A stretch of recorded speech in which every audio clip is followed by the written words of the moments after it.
Eu sou Suzana Barelli, hoje é domingo e eu trago aqui para vocês um resumo do que foi notícia no mundo do vinho na semana que passou.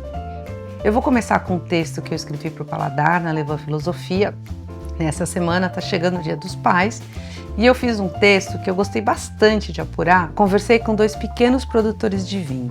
Um foi a Jane Sena, que trabalha no Toque de Vinho, e outro foi o Ricardo Bon Gonçalves, que é da RBG Vinhos. E a minha questão para os dois foi assim: bom, eu sou uma filha e quero dar um vinho para o meu pai. Como é que vocês descobrem qual é um bom vinho para o seu pai? Né? E eu gostei porque as respostas deles foram além de seu pai gosta de branco, tinto, rosé, espumante, porto, quanto você quer gastar? Que são perguntas meio óbvias e que eu acho que só com essas perguntas você não consegue sacar muito o perfil do que você vai dar para o seu pai, a não ser que você tenha uma ideia muito clara do vinho que seu pai gosta e que você quer presentear. E aí na conversa eles foram falando, não, para descobrir, eu pergunto tipo, em que lugar gosta de viajar, que time torce, que são perguntas que eu jamais faria para quem pensando em sugerir um vinho. A Jane contou que, por exemplo, o pai dela, que infelizmente já faleceu, ela escolheria um vinho argentino porque o pai gostava de viajar para a Argentina. Tem gente que teve exemplos assim, eu escolheria, meu pai gosta de futebol, então eu vou dar um vinho que um jogador de futebol faz, e tem vários jogadores de futebol que são sócios de vinícola.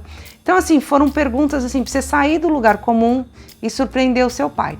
Esse foi o texto que eu fiz para Levan Filosofia, né? E já aproveito aqui fazer um brinde de parabéns a todos os pais para o próximo domingo.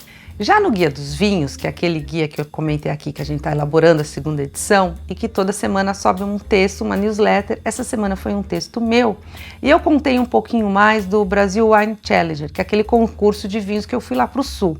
E o que eu procurei trazer é o seguinte, como é que é um concurso, quais são as notas, como é que saem as medalhas, quais são as regras do concurso.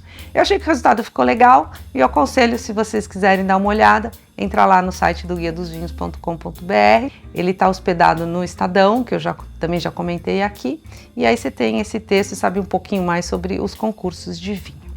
E seguindo com a França, estamos em plenas Olimpíadas, parabéns aos brasileiros todos que já conquistaram medalhas e vocês perceberam que as mulheres ganharam mais medalhas do que os homens por enquanto. E se eu ganhasse uma medalha olímpica, eu comemoraria com um champanhe ou com vários champanhes. E vocês sabiam que do volume total que o Brasil importa de vinhos franceses, 41% são de champanhe? É muita coisa. E aí vale lembrar a provocação que eu fiz para vocês sobre esta garrafa aqui, que é uma garrafa especial para as Olimpíadas, com as cores da bandeira francesa. E eu falei que eu iria fazer um sorteio se eu tivesse recorde de comentários aqui no meu Instagram. E aí eu aproveito para ler dois comentários que eu gostei bastante. A gente já teve vários, mas ainda não os suficientes. O primeiro que eu queria chamar a atenção é do F. Francisco Filho, e que ele comenta o seguinte: eu não durmo sem antes ver o seu resumo de domingo, o que eu agradeço muito, sempre com excelente conteúdo. Obrigada, Nascimento. E tem outro comentário aqui, que é da Márcia Leal 07, e que ela escreve: conteúdo delicioso, ainda mais com a probabilidade de ganhar essa garrafa. Então, para explicar, a provocação é, eu quero um número recorde de comentários no meu post aqui nesse vídeo de domingo. E aí, terminando as Olimpíadas, eu vou sortear essa garrafa, se tiver um número de comentários bem razoável. Por enquanto eu estou gostando, mas ainda precisa de um pouquinho mais. E vamos para as degustações da semana. A primeira que eu quero chamar a atenção é de uma vinícola que chama Raquis, que é na Argentina, em Gualtalari, que é um dos terroirs mais valorizados da Argentina, uma parte conhecida como Monastério. Eu fui provar esses vinhos na companhia do enólogo, que é o André Vignoli, e eu gostei bastante do que tinha na taça. É um vinhedo pequenininho, ali bem do lado do Persé, que é um dos grandes vinhos tintos da Argentina. É um projeto novo e eu gosto bastante dessa proposta de um vinho mais assim, um elegante, mais mineral. Projeto que eu acho que vale a pena prestar atenção e que em breve alguma importadora vai trazer para o Brasil. Passou também pelo Brasil o Marcelo Retamal, que é um enólogo chileno, que eu acompanho o trabalho dele há bastante tempo e que nas últimas vezes eu precisei tirar um sarrinho dele, porque antes a gente sempre degustava vinho e ele estava com um copo de caipirinha na mão, defendendo a cachaça brasileira. E essas duas últimas vezes que eu falei com o Retamal, não tinha cachaça. Tirando a caipirinha do cenário, ele veio apresentar 2 projetos. Um é o Reta, que é um projeto familiar dele, que ele faz com a mulher, com a filha, e o outro é o Alcovaz, que ele faz lá no norte do Chile, na região do Elqui. E eu gosto bastante da proposta dele, porque o Marcelo, ele é muito irrequieto. Então a ideia é descobrir terroir, é trazer um vinho com um toque mais salino, com uma pureza de fruta, com uma complexidade. É um projeto que é sempre legal, vale a pena, e quem importa é a Decanter. Também passou pelo Brasil, depois de um bom tempo, a Olga Fernandes e a sua filha Ângela.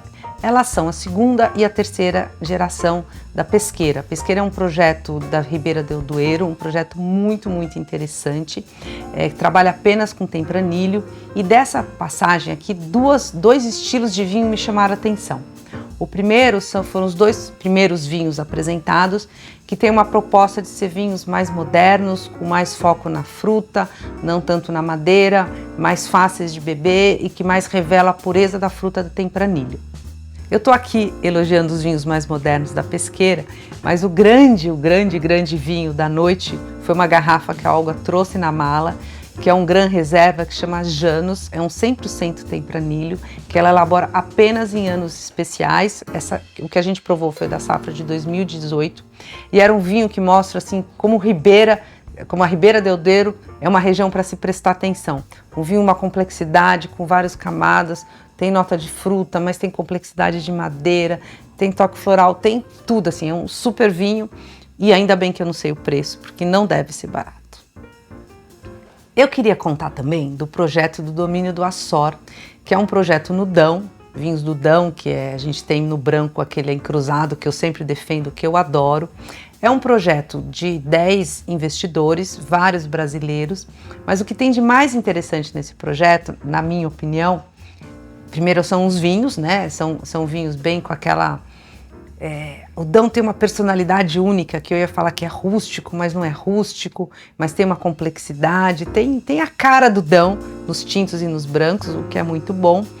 E o que aconteceu? Esse projeto é um projeto pequeno, que tem um enólogo, que é da nova geração, que é o Luiz Lopes, que tá entregando boas coisas na garrafa. E ele tem também uma pessoa que é muito querida, que é o Guilherme Correia. O Guilherme Correia, ele trabalhou no Brasil por muito tempo na Decanter. Ele foi responsável por trazer vários rótulos muito especiais para Decanter, e a gente pode falar do Gravner, por exemplo. Ele foi um dos pioneiros em mostrar vinhos laranjas no Brasil.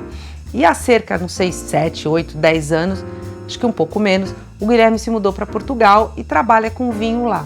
E ele é o responsável pelas diretrizes desse vinho do Dão, que agora começou a ser importado pela Claret, e eu recomendo vocês aprovarem. E eu vou terminar esse vídeo falando da degustação que eu tive com o Sebastian Zucardi. O Sebastian é da 3ª geração dos Zucardis, que elaboram vinhos na Argentina.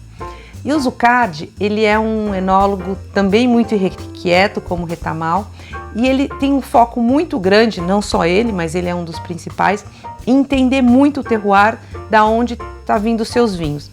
Né? O foco dessa degustação foi Pará de Altamira, que é uma das 3 regiões do Vale do Uco onde ele tem vinhedo, e foi uma aula de entender onde tem mais calcário, onde tem mais terra, onde tem mais areia. Foi um super aprendizado, e aí você entende isso provando os vinhos que têm características muito diferentes. Eu gosto particularmente quando ele fala do Piedra Infinita, que inclusive é o nome da vinícola dele. Eu acho Piedra Infinita um nome super poético, e efetivamente tem uma razão, que tem muita pedra. Eles começaram, na hora de construir a vinícola, pareciam pedras infinitas, mas são pedras calcárias que ajudam muito a moldar e a explicar o vinho dele. E aí o que o Zucardi fez? A gente foi provando, entendendo as características de cada um dos vinhos. E aí uma hora eu perguntei, porque quando você olha o mapa do vinhedo, você vê que ele é todo recortado. Aqui tem mais pedra, aqui tem mais areia. É um mapa todo de recortes, assim. E aí eu falei, Sebas, se você tivesse que plantar esse vinhedo hoje, o que você faria? Ele falou, em vários lugares eu deixaria a mata nativa e não teria vinhas. Então assim, você vê que a Argentina está tendo um ganho, um conhecimento muito grande dos seus vinhedos e da onde vale a pena ter vinhas. E além de todos esses tintos que a gente provou do Piedra Infinita, tem um vinho que eu gostei particularmente, que é um branco elaborado com a variedade Semillon, que é uma também variedade que tem muito tempo na Argentina e que vem do vinhedo Finca Los Membrillos.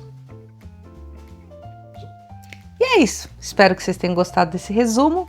Lembrem de comentar, lembrem que a champanhe está te esperando e até a semana que vem.